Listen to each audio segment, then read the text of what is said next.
I won't say it publicly, but kind of. Like, the guy that we do the indie podcast with, he's going to Vegas because somebody's boss gave him and his friend tickets. And he went online and found it, like, the Link Hotel has rooms for, like, $187. I looked it up. The Flamingo has them for, like, $190. Yeah, it turns out attendance is tanking hard. Like, if you want to go to Vegas now, it's pretty easy.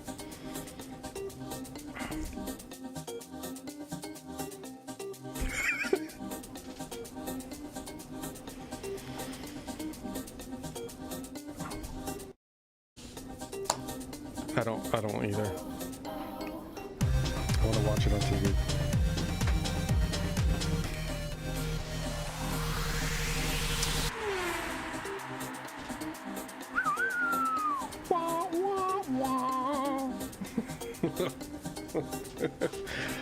Okay, let's see here. Okay, it looks like it has successfully gone live. You guys are not live yet. I just have it running.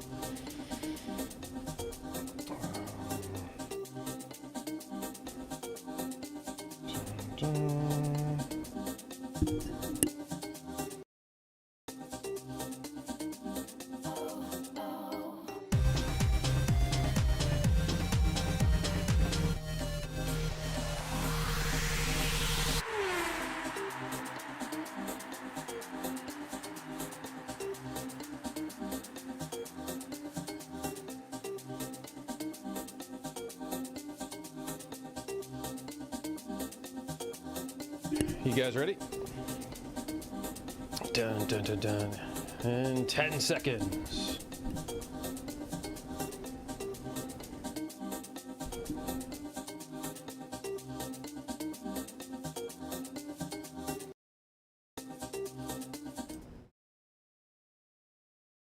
All right, welcome to Gravel Trap F1 Live, the Mexican Grand Prix edition.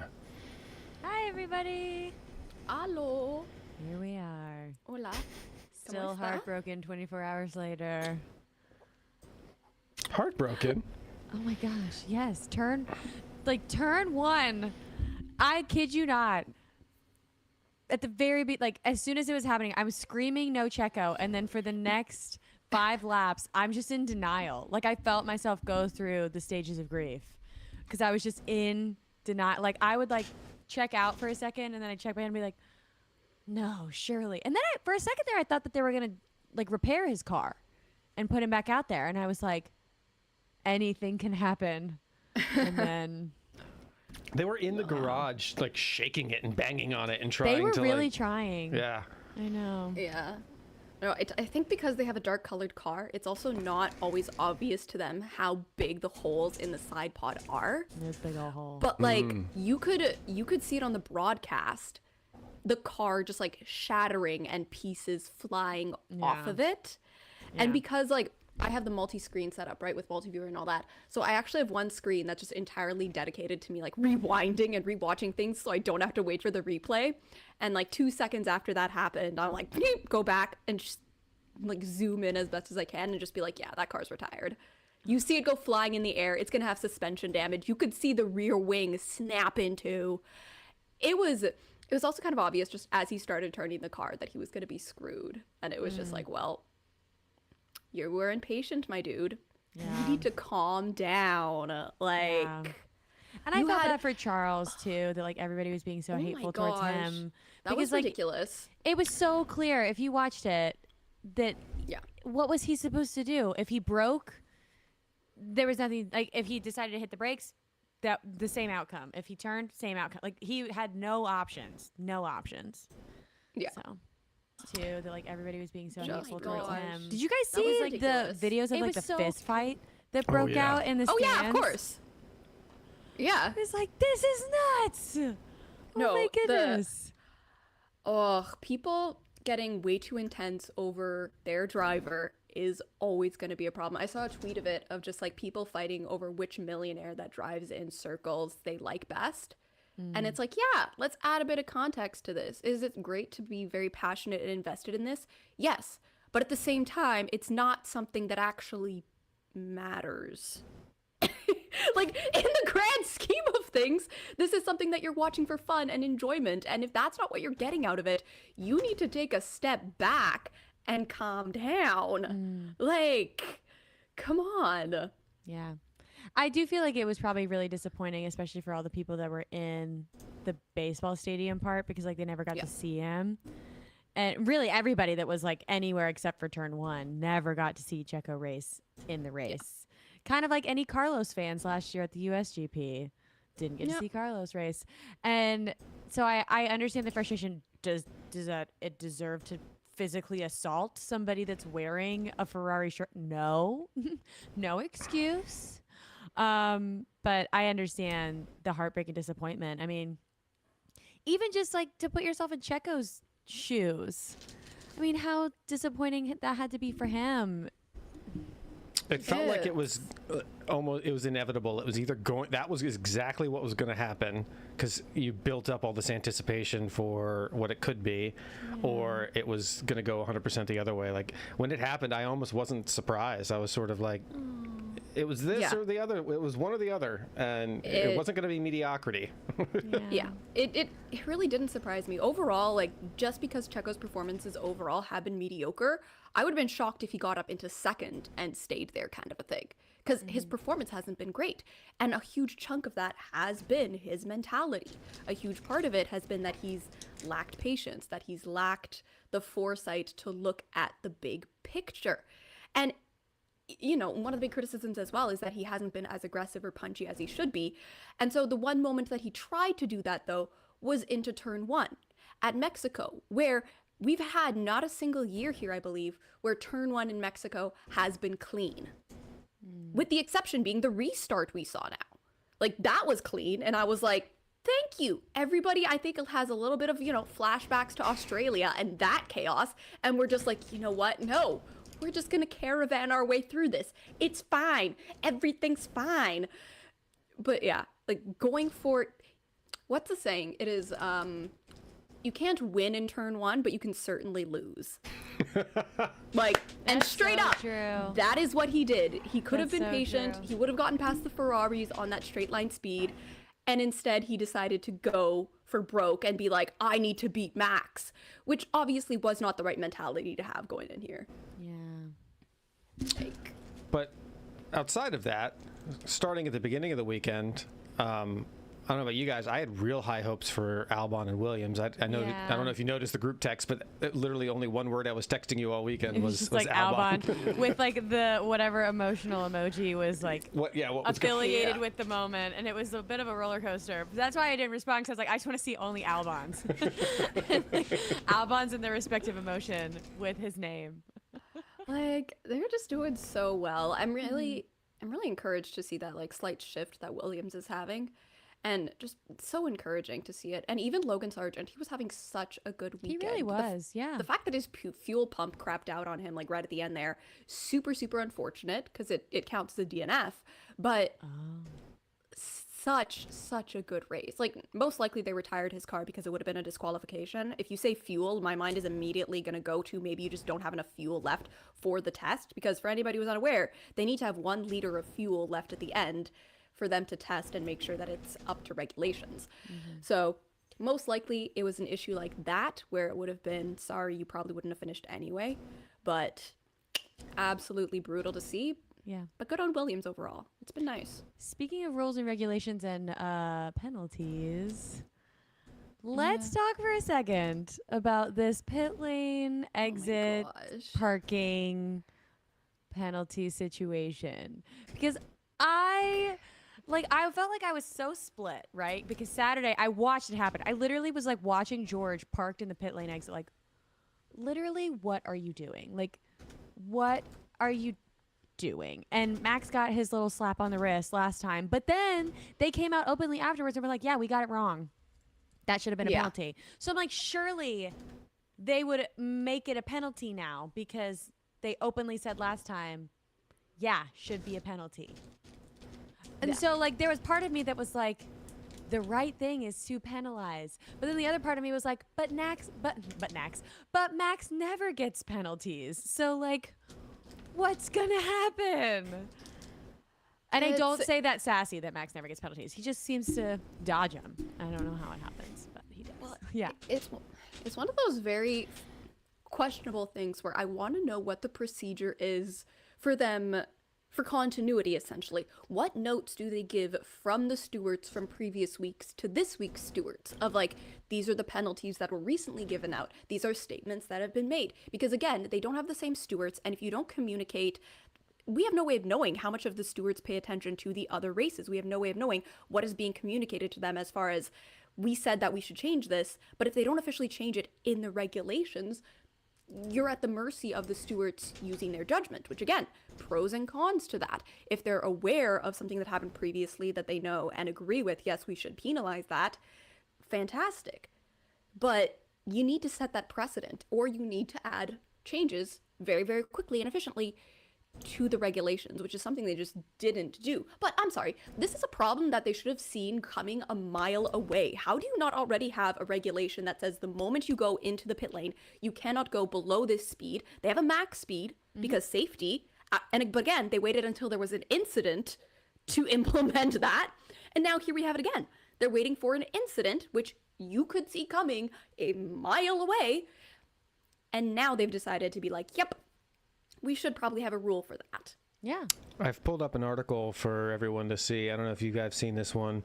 F1 News, Max Verstappen demands changes after nitpicking FIA intrude on Mexico Grand Prix. He was frustrated and confused, demands reevaluation of rules after being investigated for pausing in the pit lane.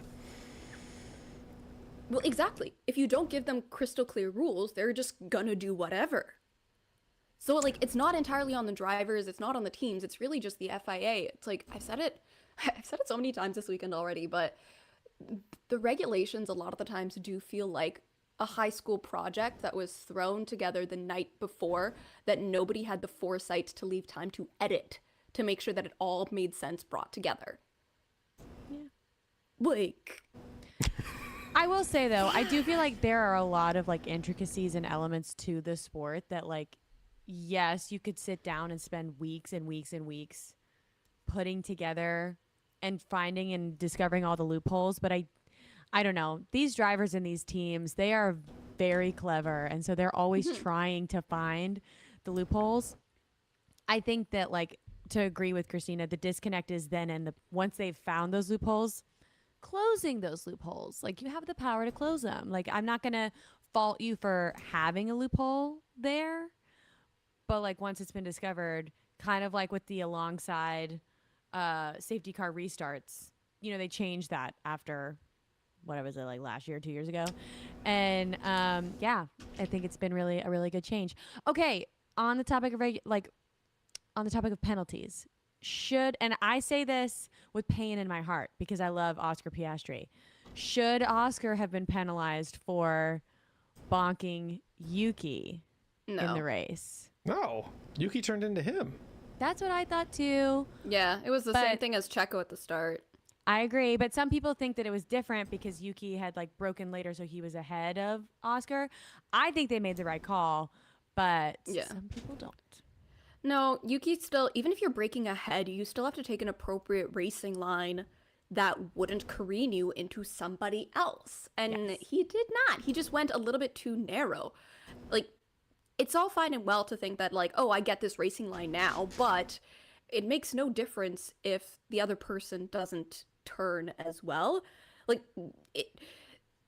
it's really stupid to make an assumption like that about where somebody else is going to drive. You know where your car is going to be, and you can try to predict where the other one is going to be. And it's better to err on the conservative side of where might this car turn to. Like, especially with turn one in Mexico, like, it is known for collisions. It is you always are constantly having things happen there. Drivers just overall should be a bit more conservative there. Yeah, I agree. I wanted to real quick jump back to Williams. Yeah. I know I had one question for our Christina or you, Caroline, if you know. What do we think happened between the end of FP3 in qualifying. Like there was this increasing strength Alex coming from Alex, and then in qualifying, I know like he got that one lap time deleted, which kept him out of Q3, but still prior to that, all of qualifying, I expected him to be up in the top 10 every time, and it seemed like he was struggling where he hadn't been in FP3. I think it was also that other teams were getting their shit together.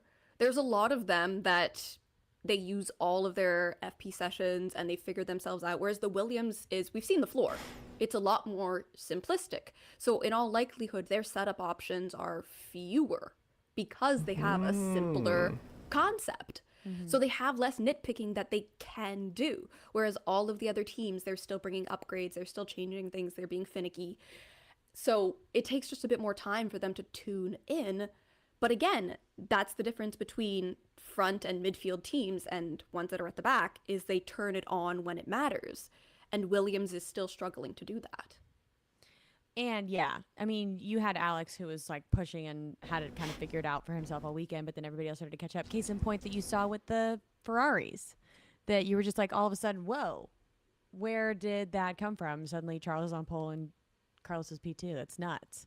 But they're not really known for their race pace. So I actually commended them for their bold tire strategy, though, their bold pit stop strategy. I was like, okay.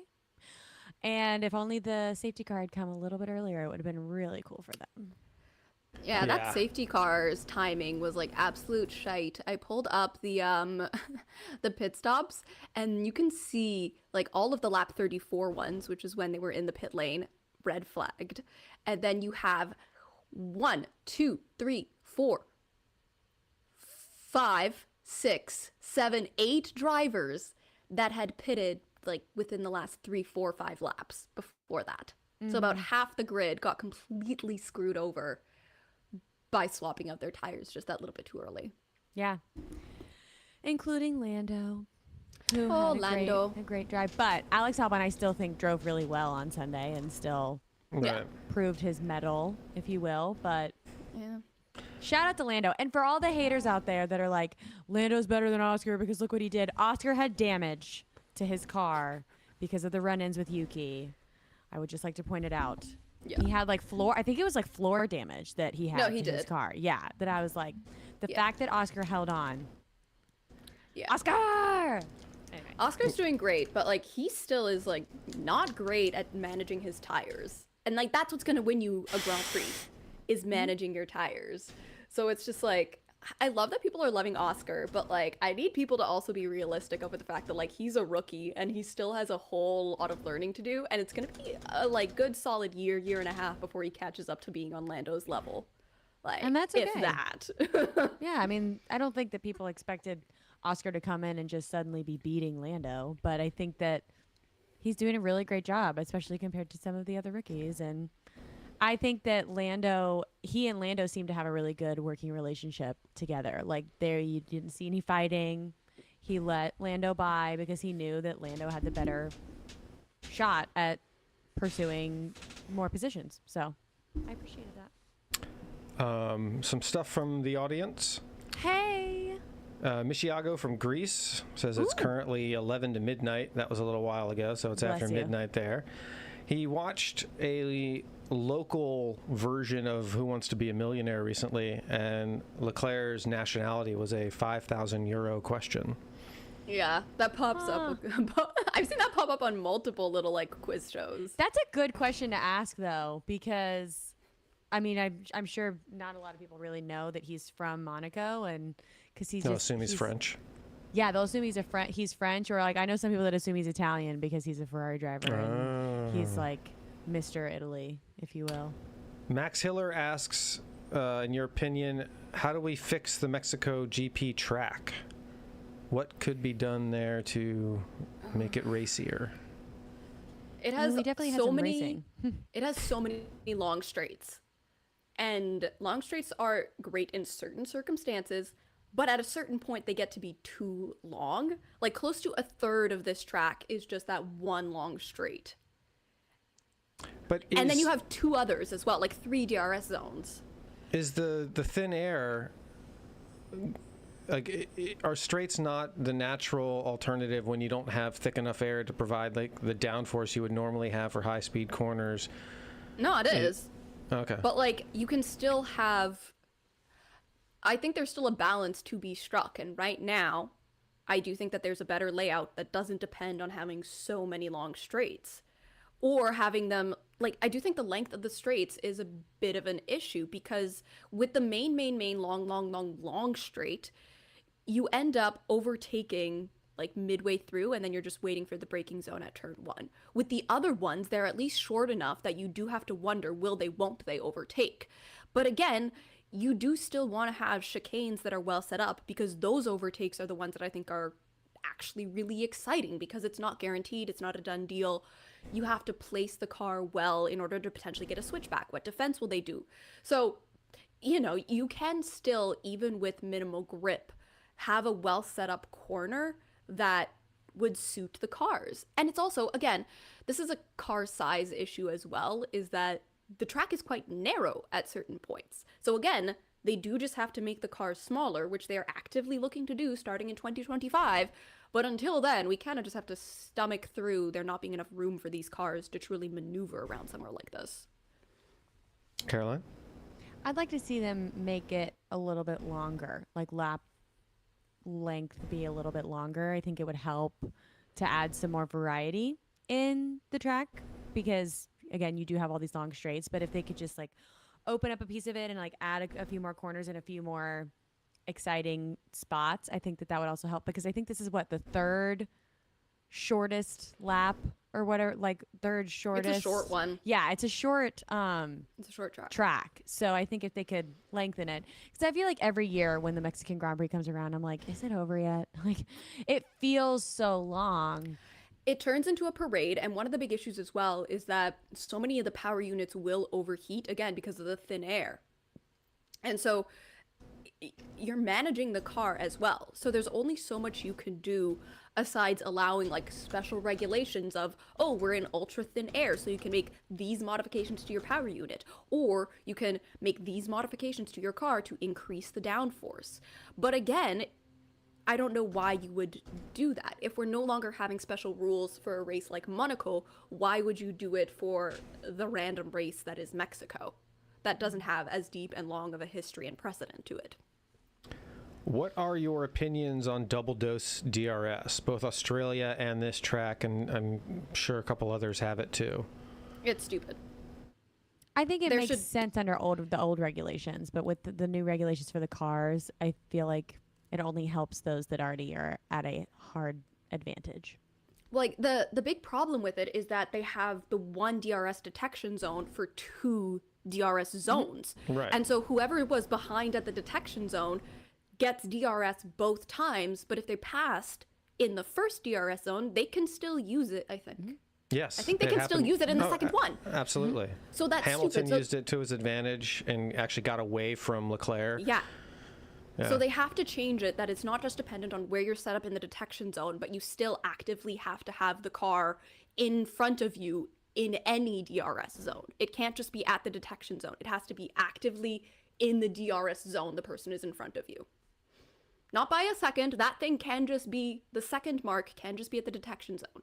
But somebody being in front of you should absolutely be the rule for when you're in a DRS zone and using it. Like, it's just a kind of wonky setup. Because again, how good would that racing be if you had a second detection zone and then you had to wonder like, oh, is this person going to overtake me again? Because that's something interesting that we see at other tracks that have DRS zone like on par with how many DRS detection points they have, is that you can see the person retaking the place in that second DRS zone, which is so much better. Oh, it's interesting. You have to put the second detection point on the exit of the corner rather than the entry. Yeah. So you can determine if the overtake was on the first one was completed, then the guy who just got passed gets an opportunity in the second one. Yeah. All that good stuff. All right. Yeah. Any other exciting What do points we of think interest the for the rumor weekend? is? I think it's something technical that only Albert would care about.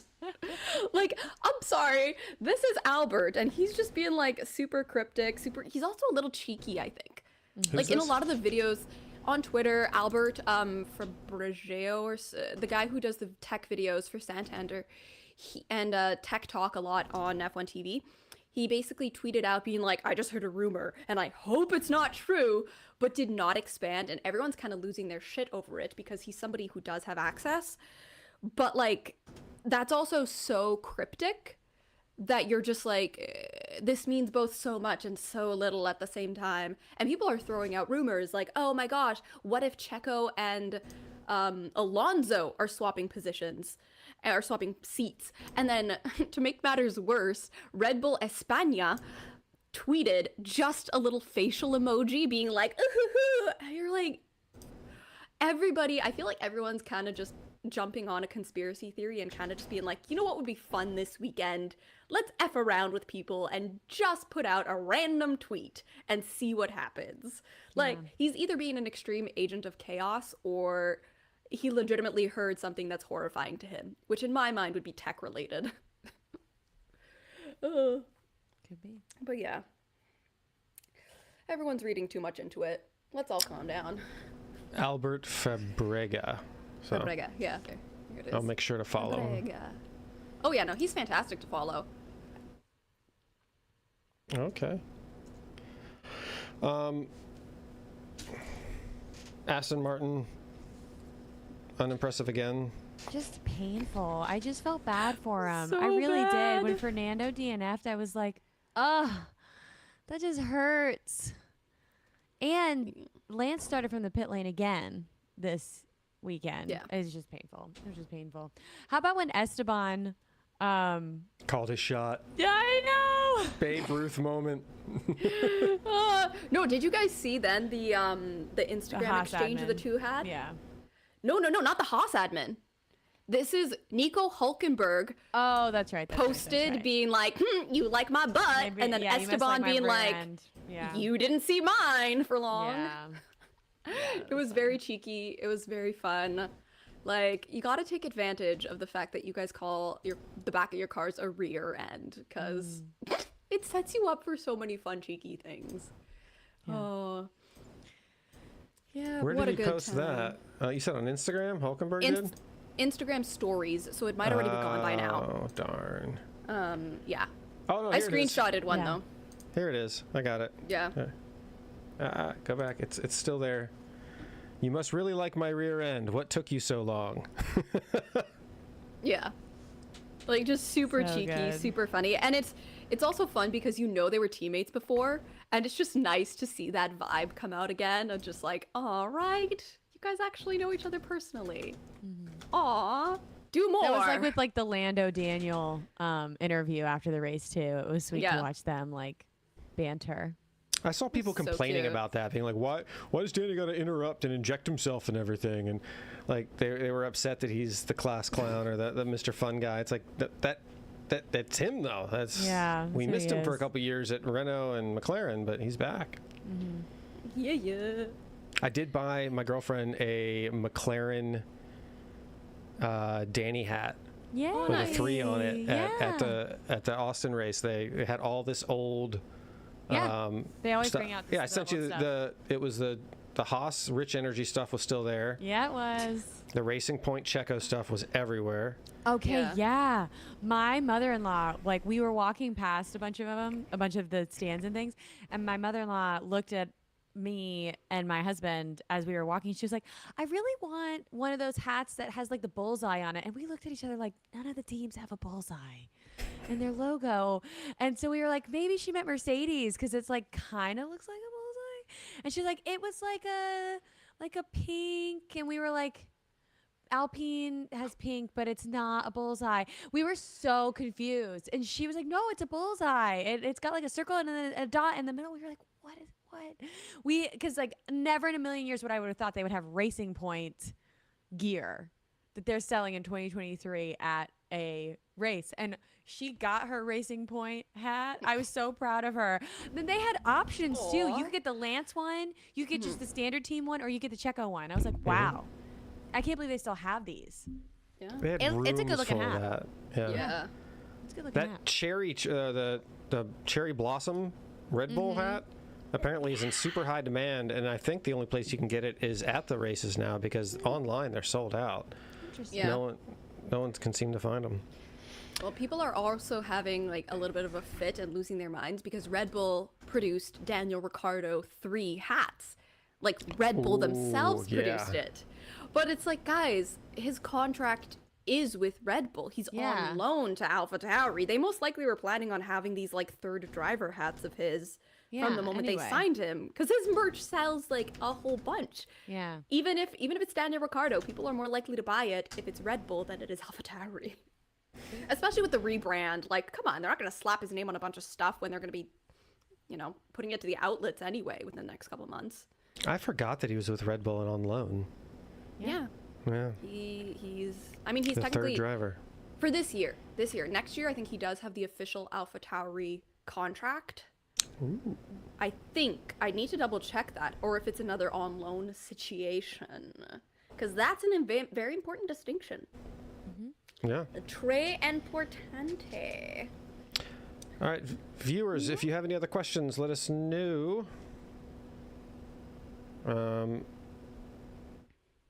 We didn't get a chance on the live section last week for you guys to talk about the U.S. Grand Prix. In the episode we're about to record, I'm sure we'll discuss like the race itself, but going to the event, was it everything you wanted it to be? It was good. It was solid. I was pretty happy with it. I will say, just like any race weekend, they needed more shade. Like, always need more shade. And with it being a permanent track, I'm also going to be a bit more critical of that. Because we were cooking, like, especially on that Friday.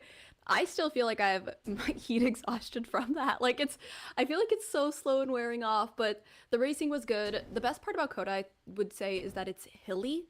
And so pretty much anywhere you are, you can see multiple points on the track because, like, that's just how it's set up. It's really nice that way. Yeah, it's a good time. Yeah. I liked it. And Austin's great. I had so many tacos. Yeah. It was good. I love going to COTA. It's so fun. I felt like they did a really good job because I love all the different activations that they have all over the track. And it's so clever, and everybody that I feel like all the fans are so nice, and it's not the case at every Grand Prix that you go to where you just have considerate people. I mean, one of the first things that shocked me the most the first time I went to COTA was that you can leave your chair somewhere in GA and it will still be there at the end of the day, and people will not touch it. Like, there's just this unwritten rule at COTA that you don't mess with other people's stuff. Oh my gosh. But I found a woman's Louis Vuitton purse abandoned on the side of a hill. So, like, you know that big turn one hill, not facing the track, on the back side, facing like the parking lot. We were just standing there for like a couple of seconds, gearing ourselves up to walk up this massive hill. And I looked at, and they're brown, right? Louis Vuittons are brown, and the grass and the dirt is brown. So literally, if I hadn't seen the glint of the gold chain strap, I mean, it was blending in perfectly into the ground. And I looked down and I was like, oh my gosh, not like a real Louis Vuitton purse. And I had the thought, like, do I leave it here? Does the person, are they going to, like, even if they come back looking for it, what are the odds they're going to find it because it's blending into the ground? So I turned it into guest services, but they were on it. They were like, we're going to get it to this person. They're going to radio to all the other guest services. And I didn't go into the bag or anything. And I told them, I was like, it's probably got ID in it, but I don't know. I didn't go into it. But yeah, I like circled back the next day and they were like, yep, we found the person it belonged to and got it to him. I was like, COTA for the win. I mean, their guest relations is so amazing. Their team is so awesome. So, like, from a fan perspective, it's so fun. You do have to be ready for it to be hot because it's hot there every month of the year. But yeah, I thought they did a great job. I thought that the food was great. And the water stations always had water. And I love that they were handing out sunscreen. And it was like the good sunscreen. I didn't see that. We had a lot of hard time finding the water stations on day one. Really? Yeah. Yeah. No, and the ones that we went to when we got there day one were empty. Really? Yeah, like Friday finding water was actually a challenge. Saturday, Sunday was fine. The toilets were always clean, which was great.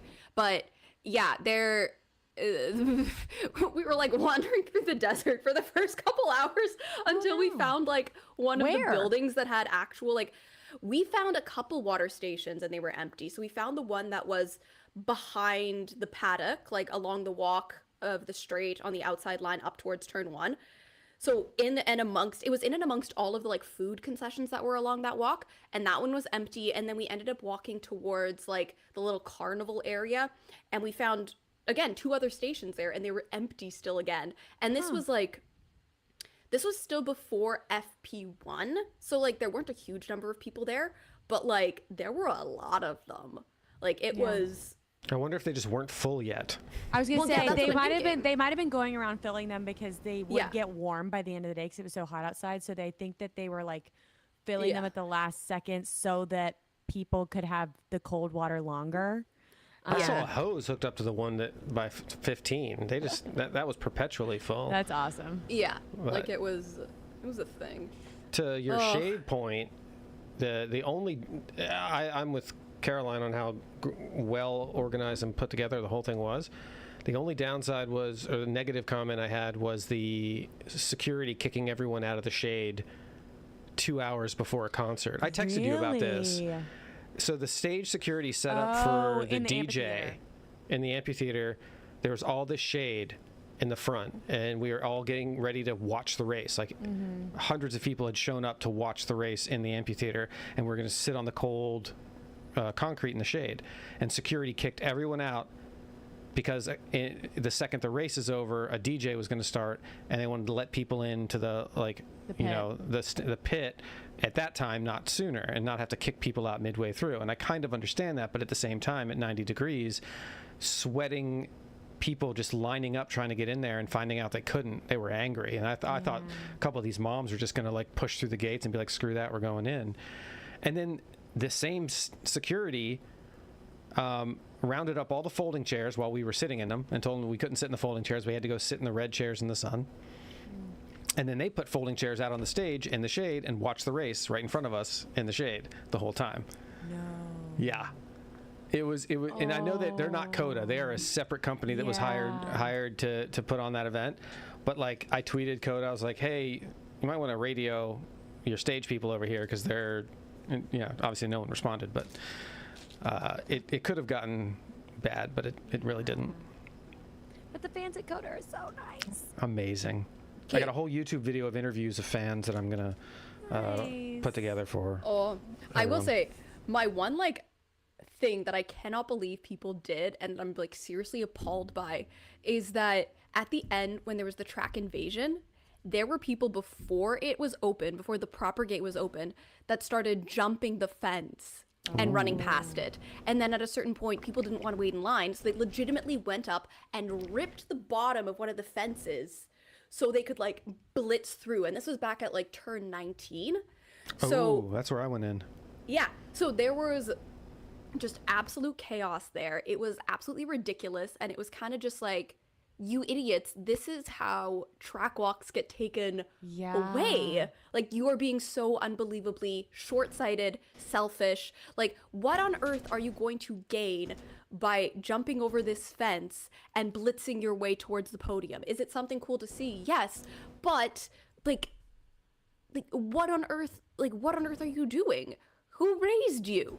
How on earth do you think that this is an appropriate action to have? Like, that was one of those things where I was just like, this is ridiculous. This is stupid. Like, what is wrong with people? What the heck? I did get kicked out by the police. What? So I this is like 45 minutes after the race. People are pretty much still just wandering turns like 18, 19, 20. I was out there interviewing people on track, just, talking to fans and getting their backstories. And this golf cart pulls up to me, and I had left enough room so anyone could get by. And I'm like filming, and I'm like waving them past, like, come on, guys, you can go. And they're like, no, we're waiting for you. And I'm like, what? Like, you got to go. I'm like, oh, okay. They were just shooing us out. Yeah. But he saw that I was like filming and Filming. had a microphone and was handing around to people, and he wanted to make sure I left because I was clearly lingering to get that background shot. So Yeah. Didn't get in trouble. I'm glad they were nice about it, and they were like, get off the grass. Name that movie. Oh. I don't know. That's just my neighbor. I would from not be childhood. surprised if Buck doesn't know it, but I would be surprised if Christina doesn't know it. Get off the grass. Get off the grass. What, Princess Diaries? Yeah. Rita Lerba. Get I should off know the that. I don't remember grass. that. It's when Mia goes to her grandma's, not her In the grandma's first house, movie. but the consulate in the Yeah. first movie. Yeah. And she just walks across the grass, and they're like, no, we don't do that here. Get off the grass. But to be fair, if you go to someone's house for the first time, why would you walk across the grass? Like, just take the sidewalk until you find out if there's sidewalk or grass people. Come on, Mia. Come on. Wait until they open the gates to do the track invasion. Please, people. Because they Yeah. will It's not take it that away. hard. They will take it away. It can be taken Like- away. I didn't do the Yeah. track invasion this year because my whole family had a flight to catch on Sunday night, and so I didn't want to like hold them up. But it's fun. It's cool to do. Yeah. All right. Well, we are at 40 minutes. We got to roll and go record our podcast episode. Thanks for joining, guys. Yeah. Michiago out there in Greece. Thank you. I know. Go to bed. Good night. Yeah. We'll see you next week after Brazil. Brazil. Yeah. Last sprint race of the season. Thank you.